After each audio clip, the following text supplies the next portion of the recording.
San Francisco. It's one of the most popular cities in not only Northern California, but the entire world.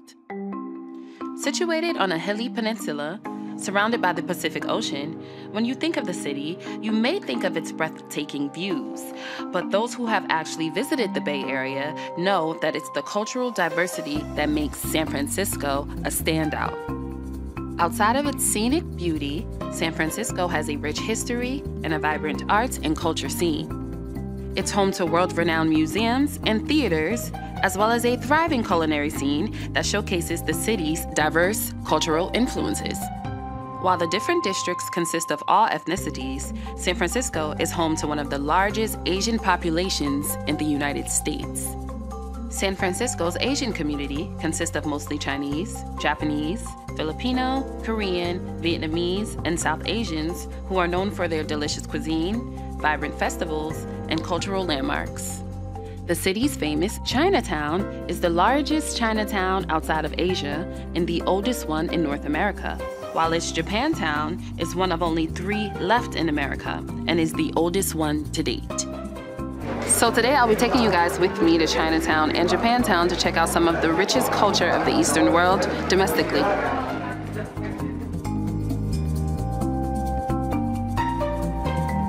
Good morning, Noelle. My name is Lola. I'm your friendly tour guide today. Yeah. I work for Walk With Chinatown Tours, who's been around for over 30 years. Today, we're gonna see some of the highlights of Chinatown. Okay. So right now, we're standing in Portsmouth Square, which is called Portsmouth Plaza. And this is pretty much the heart of the Chinatown living room, because as you can see around here, you can see the seniors playing cards and some of the people relaxing. They come out here in the morning to exercise. But mainly they spend all day here.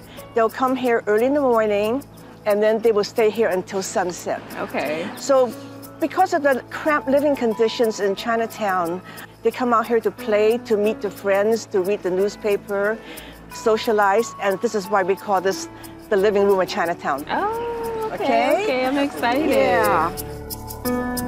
You said this is Ross Alley, so tell me about Ross Alley. Ross Alley is one of the oldest alleys in Chinatown that is known back in the late 1800s for gambling, prostitution, and opium. Oh, wow. Okay, so this is actually a very good map of Chinatown. This is the map of Chinatown itself. If you, we met at Kearny Street. If you pass when you're at Broadway Street, you're at approaching Little Italy. California Street is where the cable cars run. Beyond Powell and Mason is more residential, but this is actually the heart of Chinatown, where everybody lives and shops and eats. This is home to the Golden Gate Fortune Cookie Factory. This was started in 1962 by the owner who could not afford automation. And so to this day, the cookies are still made manually. And so the ladies will sit here for hours and fold it, which has made this a very well-known destination in Chinatown. Oh gosh, it smells amazing in here. So they have 2 buckets here. They have one for the ones that they folded correctly with the fortune in it, and they have the ones that did not quite make it as a fortune cookie shape.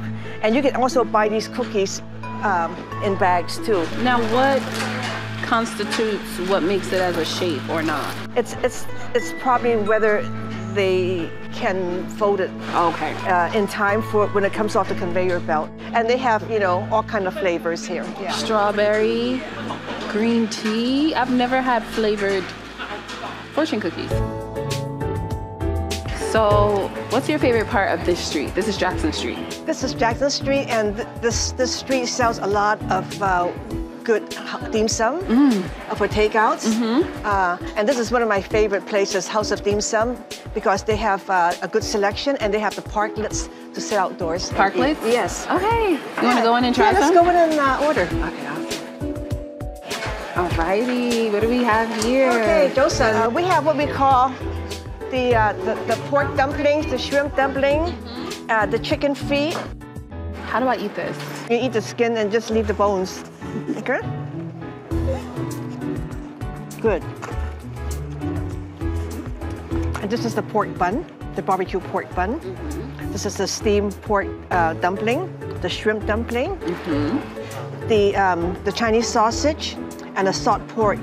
And the Chinese, usually the Chinese women at home will make tons of it wrapped with a string and it's simmered for 3 hours. And it's usually made around May, the month of May, during the Dragon Boat festival season. And this is wonderful. This is the barbecue pork bun. And it's a baked pork bun with a barbecue pork inside. Yeah. Let's try it. How is it? So good. The first Japanese immigrants arrived in San Francisco in the 1860s, seeking economic opportunities and a new life in America. As their numbers grew, they established businesses and cultural institutions, creating a vibrant community in San Francisco. Hey Chelsea, so good to see you. You ready to take this class? Yeah, let's do this. So in exploring Japanese culture in Japantown, I knew I wanted to visit Paper Tree, which is the largest origami store in America. Origami is so crucial to Japanese culture, and I knew I had to take Noelle over here to this amazing store. So let's go take a lesson. Let's go. So what does origami mean to Japanese culture? Well, I think it means a lot of different things, but if you look at the history of origami, it really started at the time when paper came over from China, and it was a very sacred commodity, so only the rich could afford to do anything with paper. And as it started to slowly make its way out, it was also used in various Buddhist religion ceremonies, like staffs of folded paper for purification rites, or the male and female butterfly that adorn the sake containers at a Shinto wedding. And then as paper became more readily available, people started to experiment with it. And origami just kind of evolved because it was something that was a kind of a challenge. You know, what could you do with a simple sheet of paper? And so the crane really, there's no known notes on when the crane was actually developed or how it came to be, but it's the most recognizable symbol in origami. But mostly the origami crane itself means peace, and the Japanese people really feel, you know, they're happy about that recognition. So what are we gonna make today? We're gonna make a heart, because you are in San Francisco, you're gonna leave your heart in San Francisco.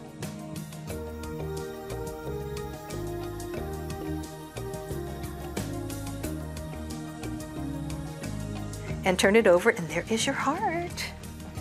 Oh, this is so pretty. Isn't it great? Yeah, it looks really nice. You did a great job. So isn't this amazing? This is called Ryujin, which is also Asian dragon. It's designed by a Japanese creator named Satoshi Kamiya, and it was folded by our friend Richard Kim. This is from a single sheet of paper, and there's no cuts. A single sheet of paper? It's all just folded. Isn't that mind-blowing? So this is a great example of what we call high complex origami. It shows you can do anything without cutting a square now. But if you imagine 6 feet of paper, so it's a large paper, so the more complex the model, the larger the paper. So it's 6 feet of paper that gets compressed down to this. Right, right.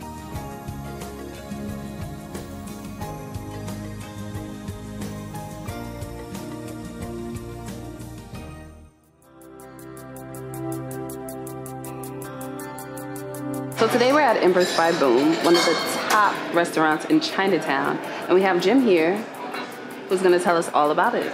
Thank you for having us today. I really appreciate you joining us. But what we have in front of us, we try to bring a little Eastern culture and mix it with a little Western culture. So we do a prefix menu here. The first multiple courses are actually served individually plated for you. But the final course, we serve family style. So that brings a little bit of the Eastern culture back into what we in the United States are kind of used to. We don't want to be stuck into little touches and little finesses. We want you to be involved in the meal. So with the quail, you actually are going to take a Chinese pancake, put that on your plate, put a little of the stir-fried quail in there, roll it up like a cigar, and enjoy it like a spring roll almost. We want you to be involved. We want our staff to be involved with you at the table. They will serve the dishes for you. They will talk to you about them. They'll talk to you a little bit about the heritage, where they come from, where the chef is getting the ideas from. So chef is actually of Malaysian descent, but he has a fondness obviously for the Cantonese culture, and that's really where his passion lies. Cantonese culture, you'll you'll find to have a lot more of delicate flavors. It's not about what some people would refer to right away with Cantonese. They think it's going to be hot and spicy. We don't rely on that. We rely on the delicacies and the finesse of a trained professional in the kitchen. So I suppose the delicacies that you use is a way that you differentiate yourself in Chinatown, because Chinatown is full of food, full of culture, full of experiences. It honestly is. We try to differentiate ourselves, exactly like you said, with maybe a little more finesse. Obviously, we have the view to start with.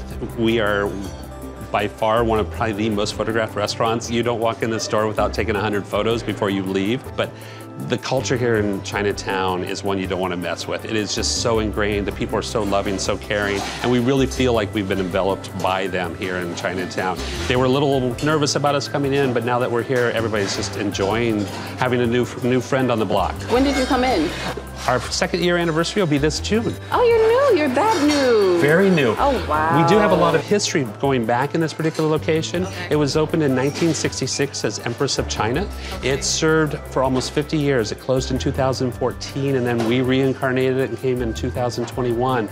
But during that almost 50-year run of Empress of China, it was one of the most sought-after reservations in the city.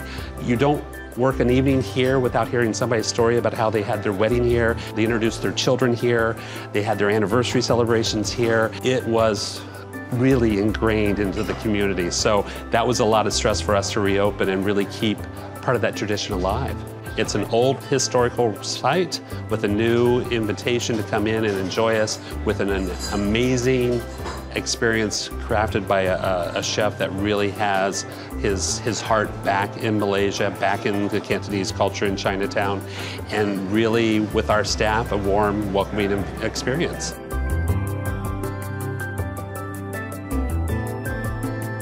Cheers, guys, welcome. Well. So George, China Live, a historical location in Chinatown? Yeah, this location's been here for like 100 years. The second oldest theater was actually in this building.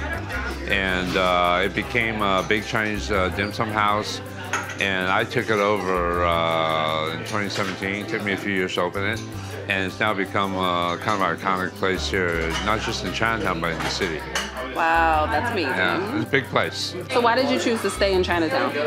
A lot of history here, the immigrant experience. We all came from somewhere in America, right? So, hey, this is a living community, 22 city blocks of people who actually live here. It's not like a tourist attraction.